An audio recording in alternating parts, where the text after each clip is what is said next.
Hi guys, it's been a minute and welcome back. So in my last video, I discussed FELT, which is a fundamental data type in Cairo, and Cairo is a programming language for the Starknet blockchain. And then while doing that, we encountered this large number. And then the question is, why this number? We know that this number is intentional. So, but why the choice? Why this specific number?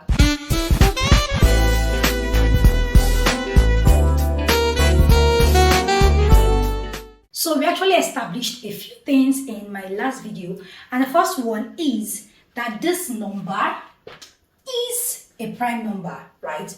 So the next question now is, why a prime number?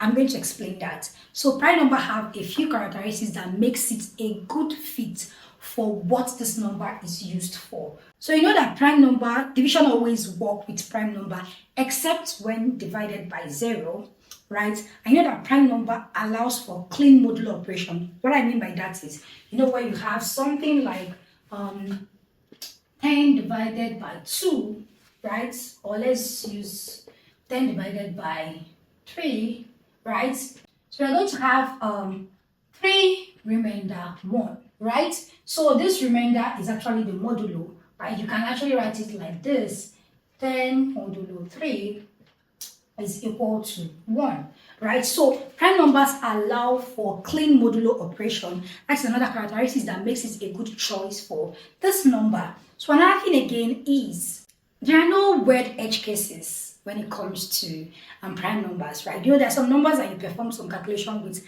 and then what you're expecting is totally different from what the outcome of your calculation, right? So for prime numbers, there are no weird edge cases. So you can see that this is a good reason for them to choose a prime number over every other number that we have possible, right? So in the grand scale of things, what actually made them go for this number, this exact number? Why this number, right?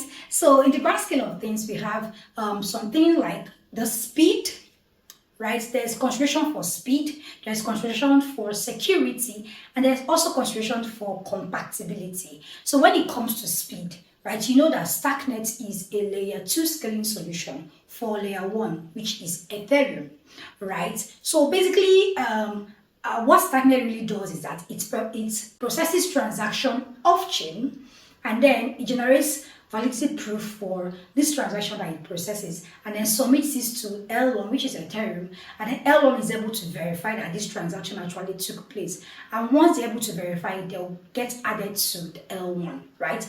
So you can see that most of what Starknet will be doing, or what Starknet is doing, is generating validity proof. So we know that Starknet work with ZK stack, right?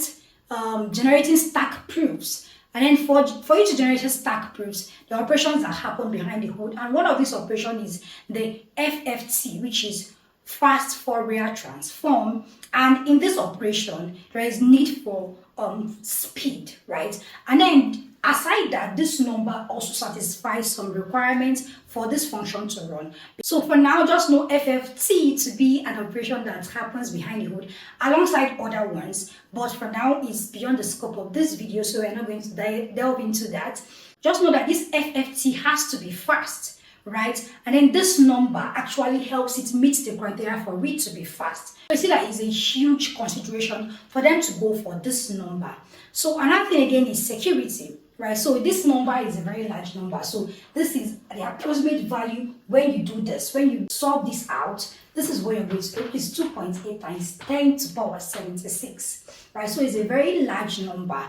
And then because it's a very large number, it prevents brute force. So you know brute force is where a scenario where someone keeps trial and error for a very long time, and they're able to guess what's probably a password. They're able to guess a password to a particular username. But in our case now, it could be that someone can brute force your private key. And you know what that means? It means that they can sweep your funds. I know you wouldn't want that for a blockchain. So this is actually brute force proof, right? Which is a very, very, very, very, very important consideration for the choosing of this number.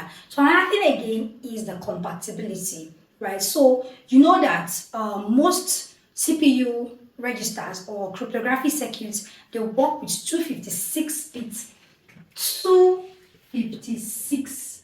bits right, register,